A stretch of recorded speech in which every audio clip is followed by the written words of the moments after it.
Okay, so today we are starting 1.7. I will go through with you after we do these examples what your title is going to be in your notebook, how we're going to put that in.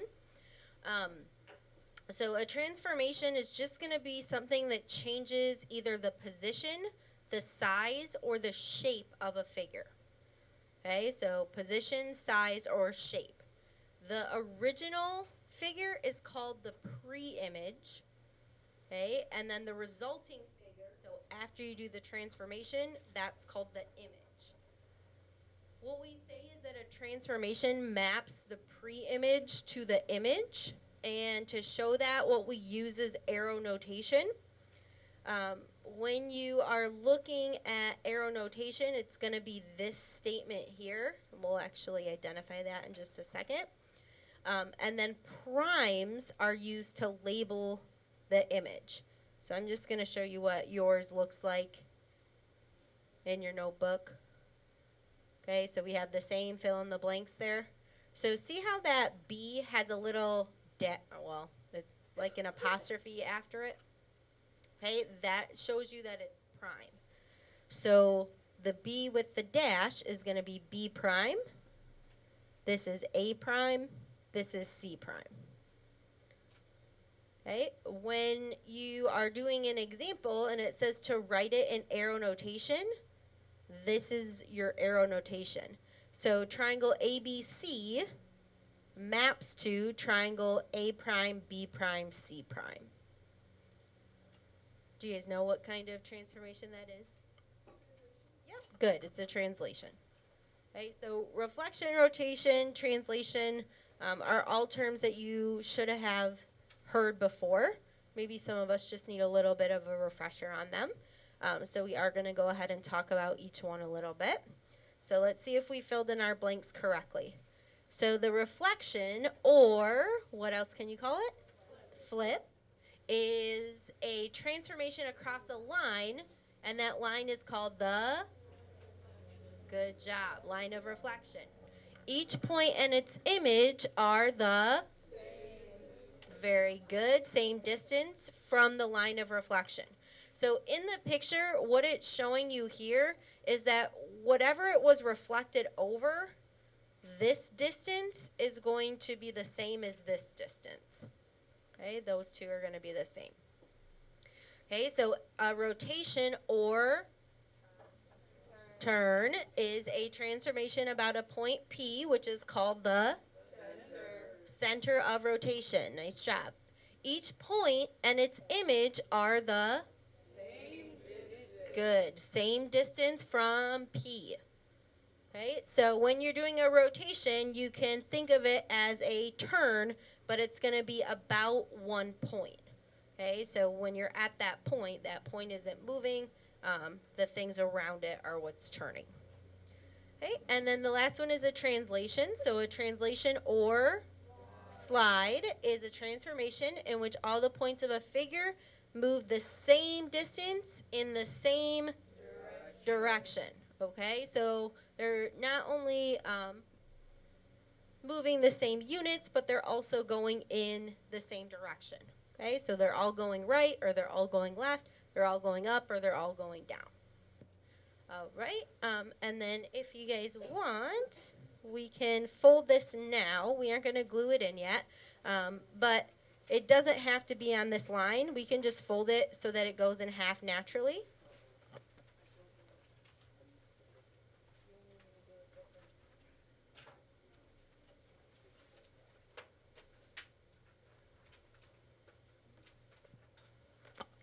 Okay, so the front of this is actually the title of 1.7. Again, we'll do that in a minute.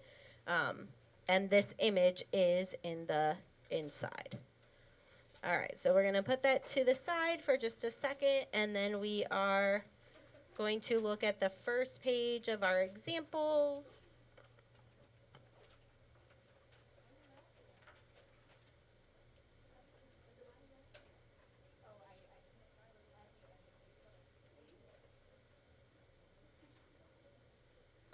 Okay, so your examples, let's just label this as 1.7.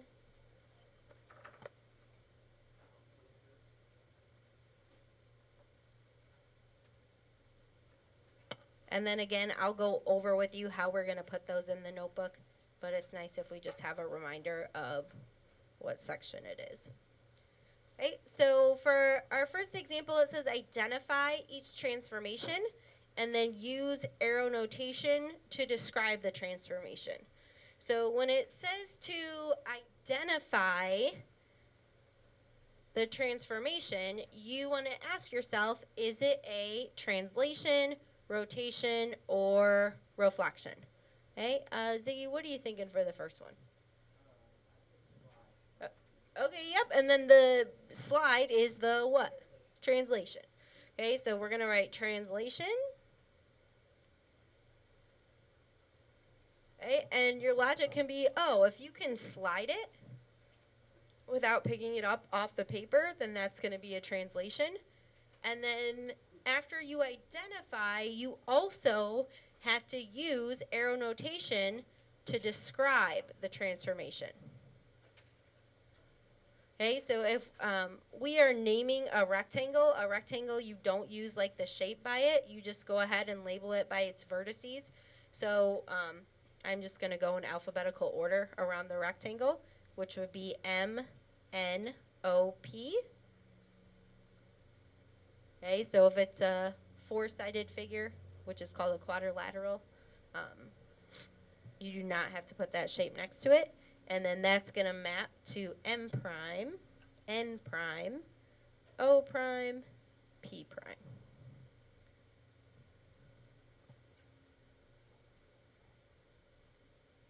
Okay, so that is a two-part direction, so make sure you have both of those pieces of information.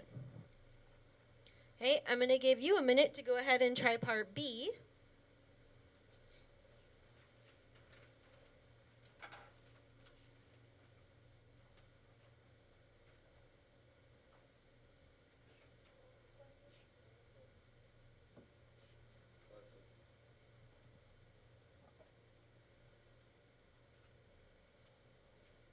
Okay, and CJ, what were you thinking for that one?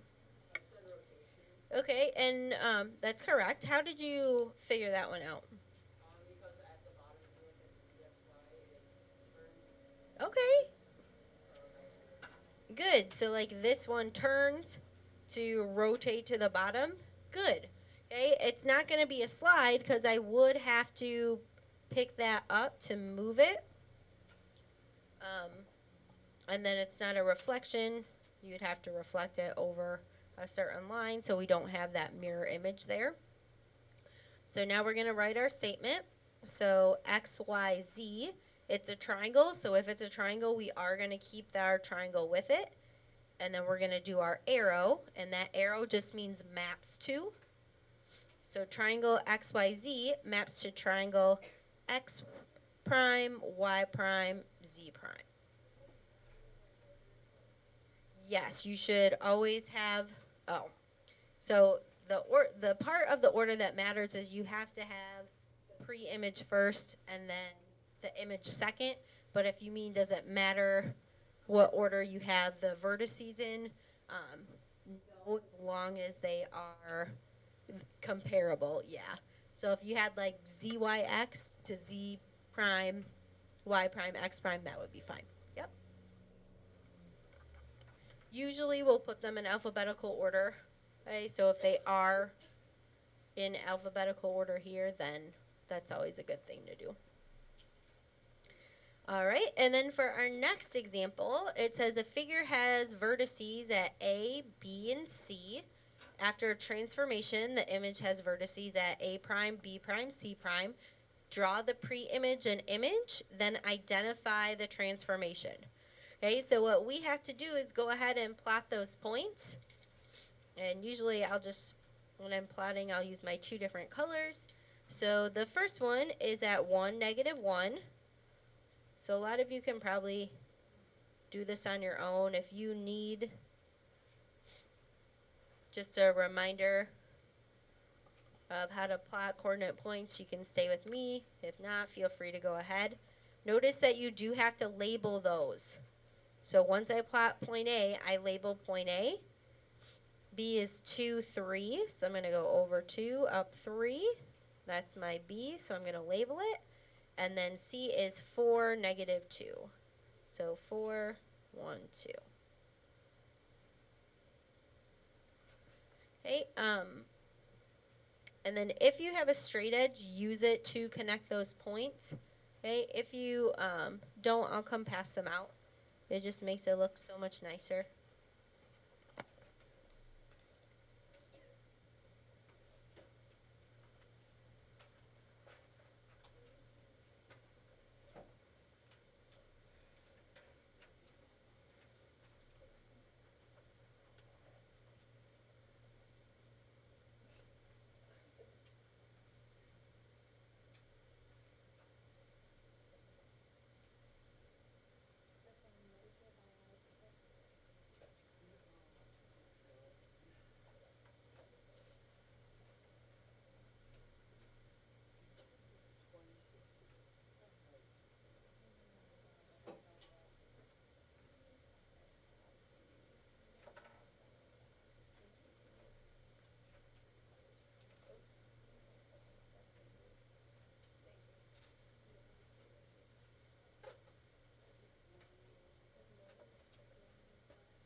Okay, and then once you have that image, we're going to go ahead and graph the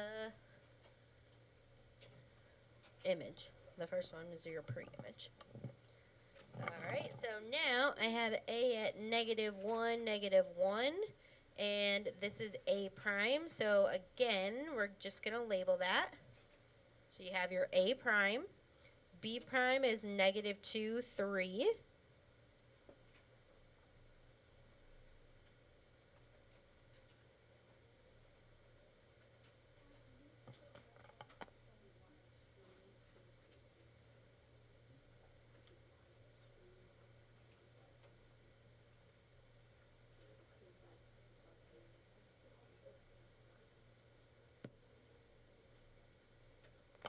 Okay, and then C prime is negative 4, negative 2.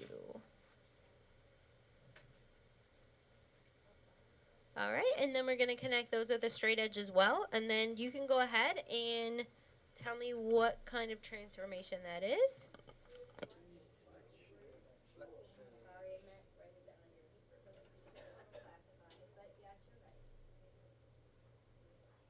See if you can say what it's a reflection across.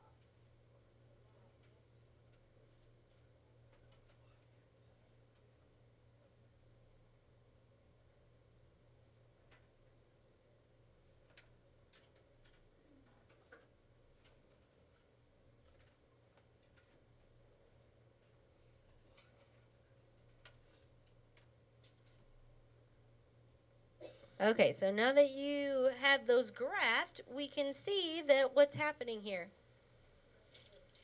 It's a reflection, okay? So it is a flip. So if I were to flip this over, it would be right on top of my image. And this is a reflection across what? Yep, the y-axis. Good. So this is a reflection. It is across the y-axis.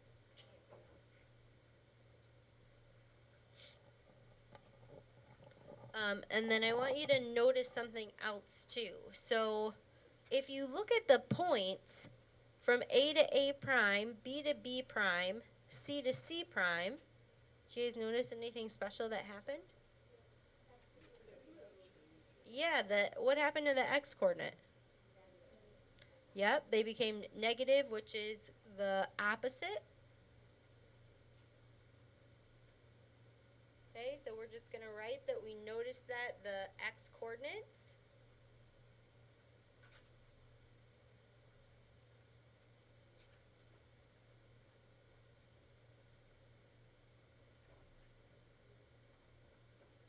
change to the opposite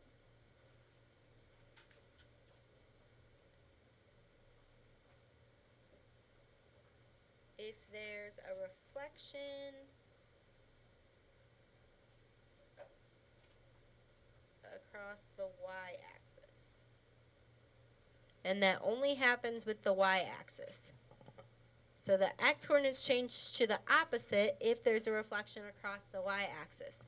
So if there was a reflection across the x-axis, exactly, the y-coordinates would be opposite. Okay, so those change for their opposite. For the y-axis, it's the x that changes. For the x-axis, it's the y that changes.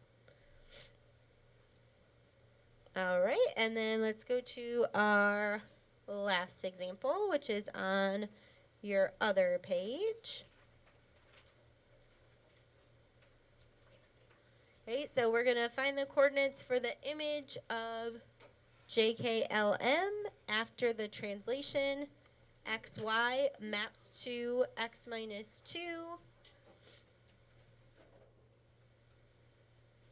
y plus 4.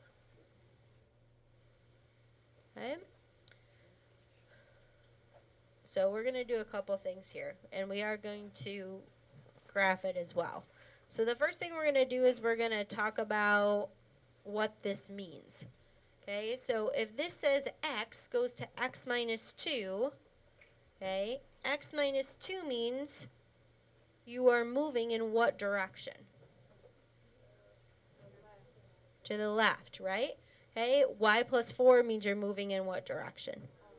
You're moving up, right? Because, and the reason why, think of x as your left and your right, right? So if you're going more positive, you're moving to the right side. If you're going more negative, you're going to the left. Y is up and down, it's vertical. So if it's positive, you'll be moving up. If it's vertical, you'll be moving down. So to find your pre-image, you can either graph this on the plane or you can just plug in your numbers. So I'm going to show you how to do that both ways. And then the first thing we're going to do is just write out what we just talked about, what this means.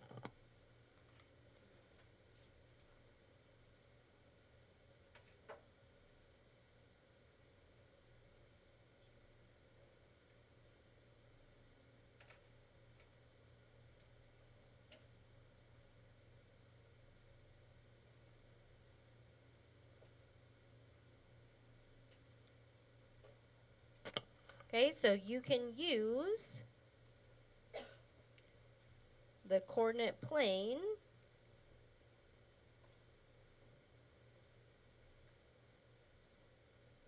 or plug in coordinates to find the image. Okay, so you are going to end up choosing the way that works best for you. Okay?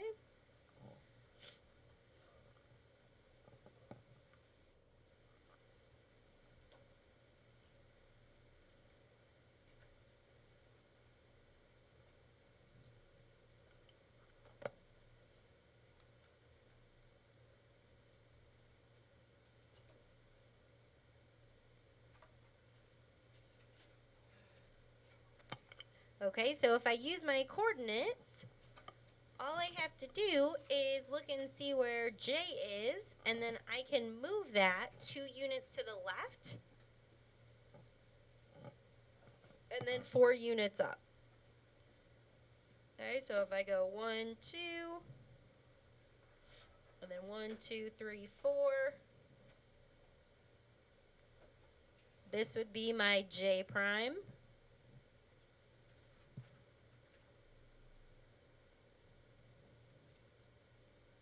Okay, and you can write down what that coordinate is. And then we're going to do the same thing for K. So for K, I would go 1, 2 to the left, and then 1, 2, 3, 4 units up. For M, I'd go 2 to the left, 1, 2, 3, 4 units up. L, I'm going to go 2 to the left, 4 units up.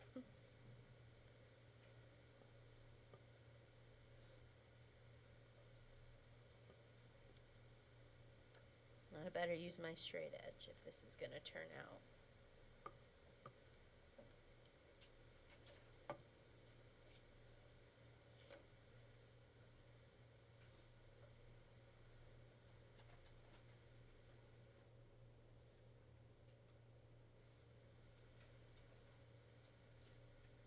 If you haven't already labeled your coordinates on there, go ahead and do that.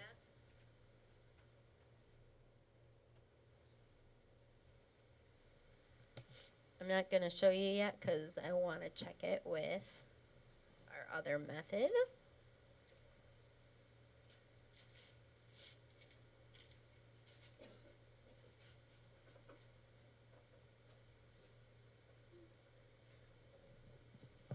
Okay, so when I say you can plug it in, what I mean is you can take J, which J is at 1, 1.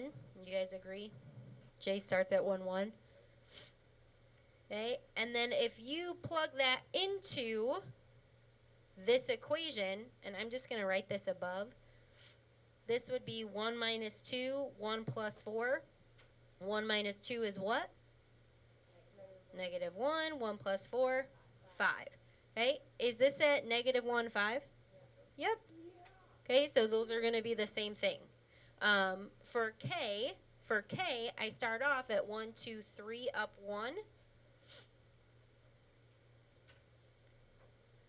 So I know this math you can do in your head, right? If you plug in 3, 3 minus 2 is 1. If you plug in 1, 1 plus 4 is 5. You could also use your graph and say, oh, this is 1, 5. Oh, and I do want to label this as J prime and K prime.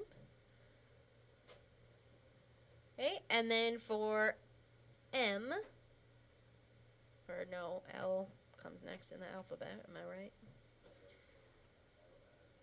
Okay, and then this is L prime. You do the same thing I do. You start singing the alphabet song, right? L-M-N-O-P.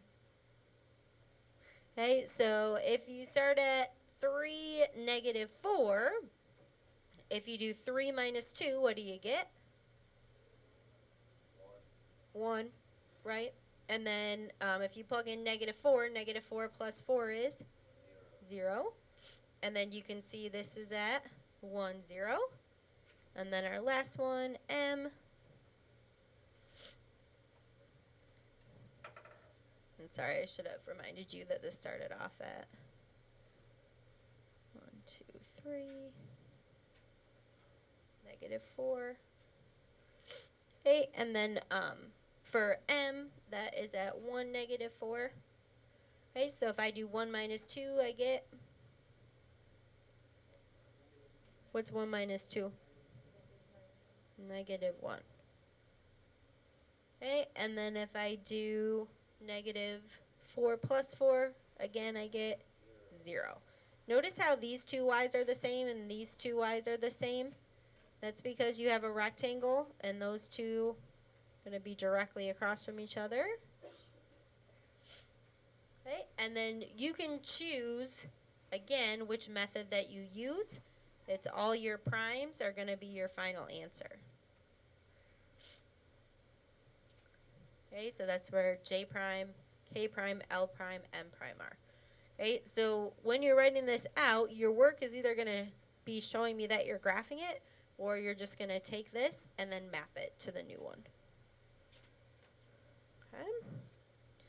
All right, and then I'm going to let you write your homework down, and then we're going to get out our notebooks, and we are going to put these in together.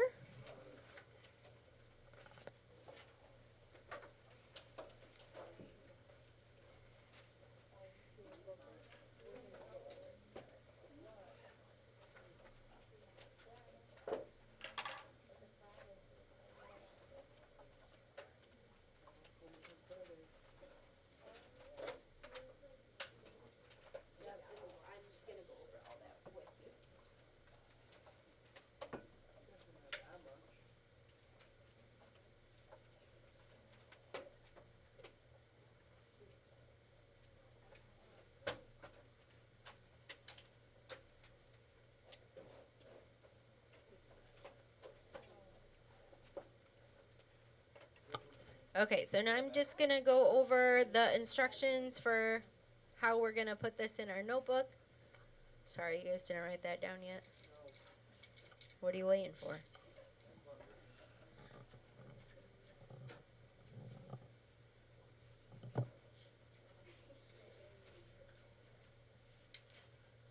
So I'm just going to write the title here. So 1.7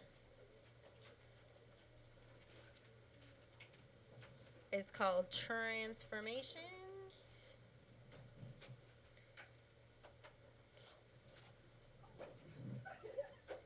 In the coordinate plane. Okay, transformations in the coordinate plane.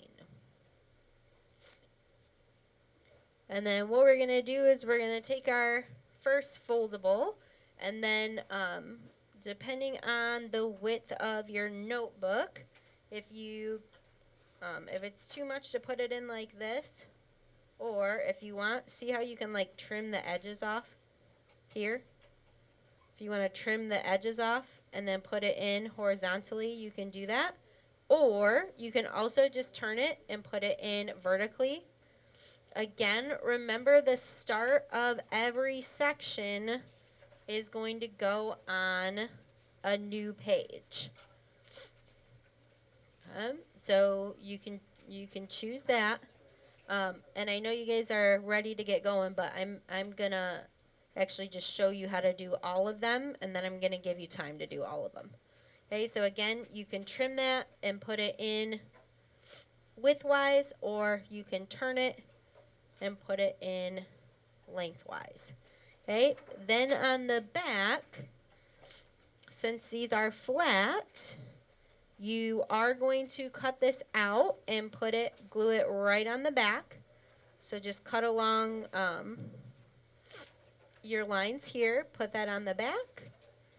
And then your last one, you'll do the same thing. You'll cut along there. And then you'll be able to see it like that. Okay, I'm going to give you some time to do that for 1.7. In a few minutes, I'm also just going to give you a quick overview of where everything should be in your notebook. And then I'll post that online for you too. And then after I go ahead and do that, if you guys have questions about where something should be, I can help you. And then you can start working on your homework in about 10 minutes. We are going to go over your 1.5 worksheet and your 1.6 homework. Okay?